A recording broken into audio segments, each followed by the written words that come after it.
Halo semua, selamat datang di channel Madrasah Coding. Ini adalah video seri pertama playlist pembelajaran HTML dasar. Di playlist ini saya akan menjelaskan tentang tag-tag HTML dasar yang biasa digunakan pada kerangka HTML. Sebelum kita mengetahui tag-tag apa saja yang ada dalam HTML, kita harus tahu dulu apa itu HTML. Nah, HTML adalah singkatan dari Hypertext Markup Language. Sederhananya seperti begini. HTML adalah dasar dari sebuah website. Kenapa saya bilang dasar? Karena HTML inilah kerangka dari website tersebut. Analoginya seperti begini.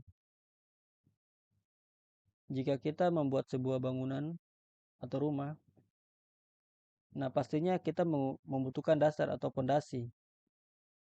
Lalu tiang-tiang rumah dan atapnya. Oke, jadi analoginya HTML itulah fondasi dan tiang-tiang rumah tersebut. Sedangkan untuk mempercantik rumah tersebut atau membuat rumah itu jadi lebih bagus, berwarna, kita menggunakan CSS. Tapi di sini kita tidak membahas tentang CSS dulu. Jadi kita fokus pada HTML-nya. Jadi di sebuah halaman website itu yang kelihatannya bagus, keren, ada animasinya, ada warnanya, ada gambarnya, semua dibuat menggunakan kerangka awal yaitu kerangka HTML ini. Oke, untuk lebih jelasnya kalian bisa langsung searching saya di Google dan membaca artikel-artikel tentang HTML ini. Karena saya tidak akan menjelaskan lebih banyak tentang apa itu HTML ini, namun saya akan langsung ke inti video yaitu coding HTML.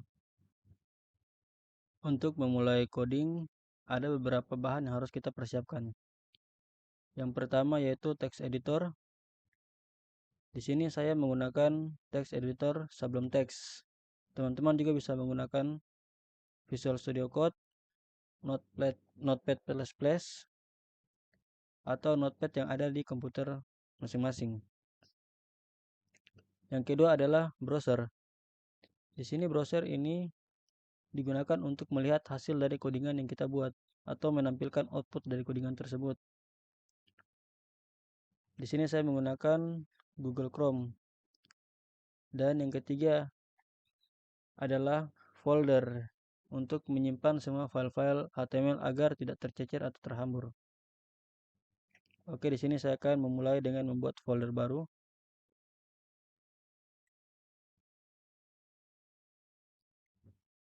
Saya beri nama HTML dasar.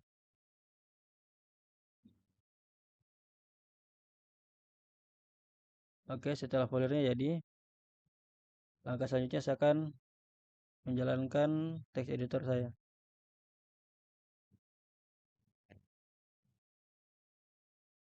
Oke, lalu memanggil folder yang tadi saya buat.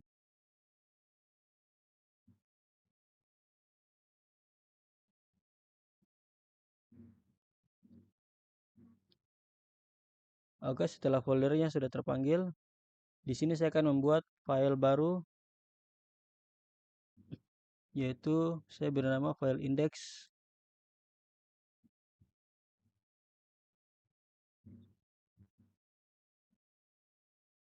Masukkan file tersebut dalam folder yang tadi kita buat. Saya beri nama index.html.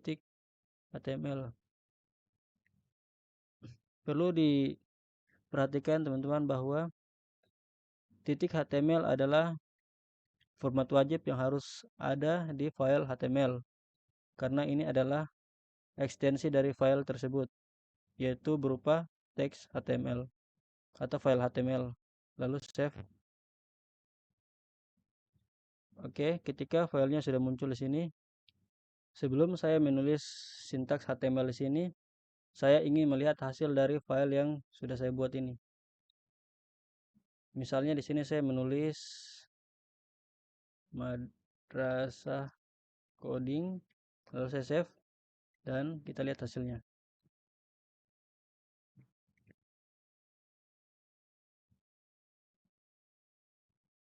Nah, di sini kita bisa lihat bersama bahwa teks yang saya tulis tadi sudah tampil di browser, yaitu madrasah coding.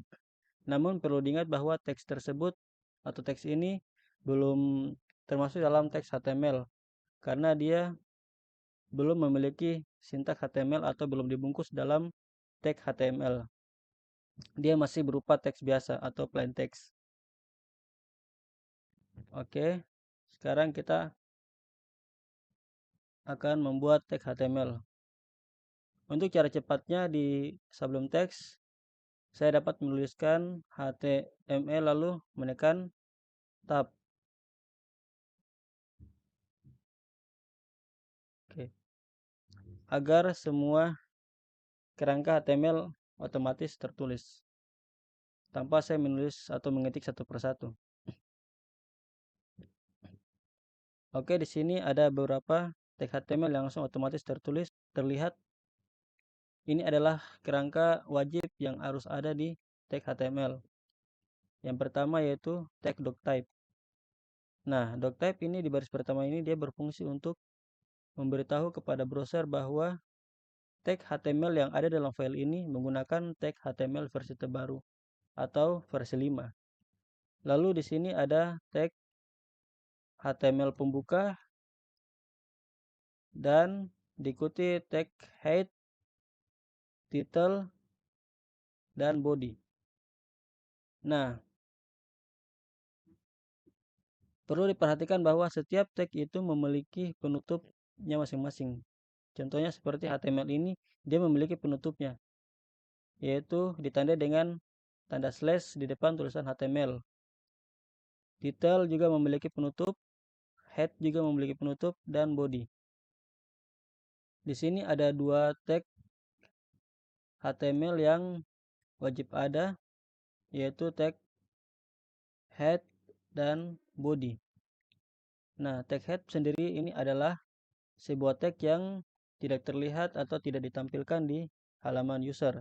Tetapi dia sangat penting harus ada karena dia yang akan menjalankan fungsi-fungsi di latar belakang, seperti untuk membuat judul website atau judul halaman, terus biasa juga untuk menulis tag meta, atau biasa juga di sini terdapat link untuk memanggil file CSS atau bahkan JavaScript. Oke, yang kedua adalah tag body. Nah, di tag body ini adalah panggung utama atau semua tag-tag HTML yang akan ditampilkan di user akan ditulis atau diketik dalam file body ini. Artinya semua tag HTML akan dimasukkan di body ini agar terlihat di halaman ini. Oke, di sini saya akan memulai dengan tag yang paling umum, yaitu tag heading. Dan ini selalu ada di setiap website untuk membuat judul dari website, yaitu tag H1. Ketik H1 lalu tab saja. Nah, teman-teman bisa lihat di sini bahwa H1 juga memiliki penutup. Oke, di sini saya coba memasukkan judul website yang sama, yaitu madrasah coding. Lalu lihat hasilnya. Lihat perbedaannya. Nah, dia akan langsung membesar.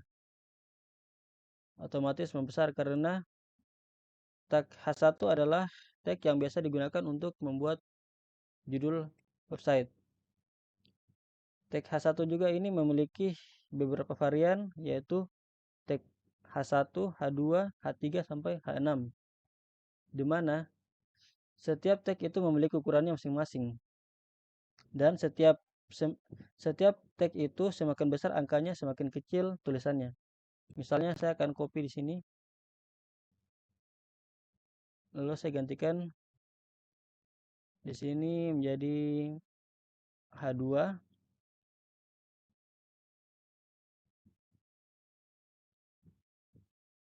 Di sini H3.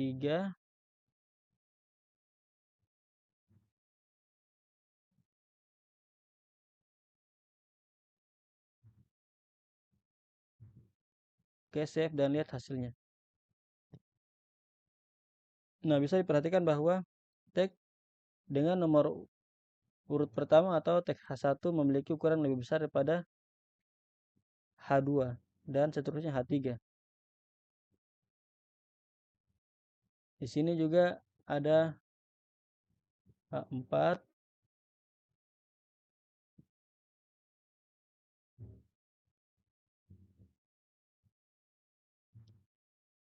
H5, dan H6.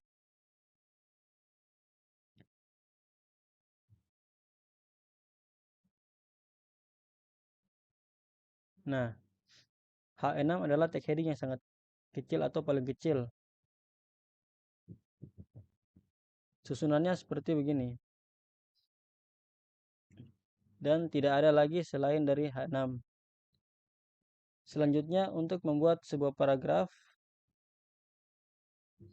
biasa digunakan tag P atau paragraf. Oke, misalnya saya mengetik sebuah paragraf di sini.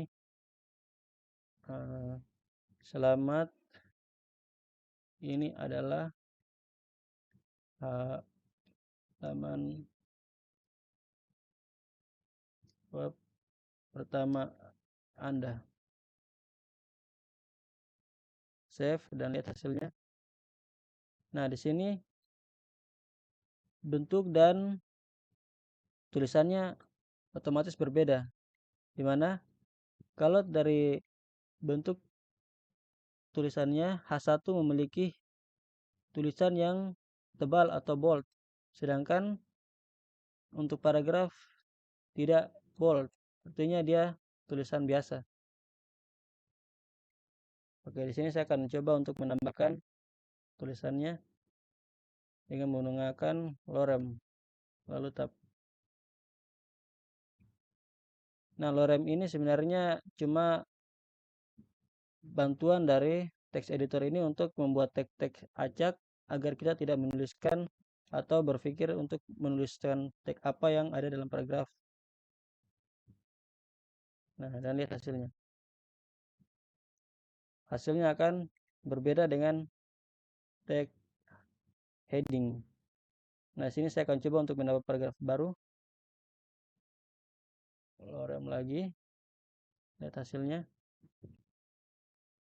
Nah, otomatis dia akan memisahkan dari paragraf di atas karena dia memiliki teks paragraf yang berbeda.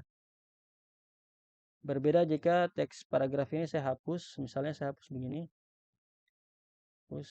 Dia tanpa memiliki tag, save. Nah, hasilnya dia akan tersambung. Dan dia tidak memiliki tag. Artinya dia tidak tahu atau browser tidak tahu ini sebenarnya tag apa. Perlu diperhatikan bahwa setiap tag yang kita tulis di HTML itu memiliki tagnya masing-masing. Agar saat kita mau memodifikasi teks tersebut mudah dan gampang dimengerti. Oke, di sini ada yang terlewatkan, yaitu dalam tag head ada tag title. Nah, kalau diperhatikan di judul halaman browser ini atau di judul halaman ini dia masih menggunakan indeks HTML atau langsung menggunakan nama filenya. Nah, untuk mengganti nama itu kita bisa menambahkan di sini misalnya HTML dasar. Nah, title ini yang akan menggantikan tulisan di atas atau dialah judul dari halaman ini. Oke. Di sini kita lihat dia sudah berubah yaitu HTML dasar. Untuk mempersingkat video ini agar tidak terlalu panjang, saya akan melanjutkan untuk mempelajari tag-tag HTML yang lainnya di video selanjutnya. Terima kasih.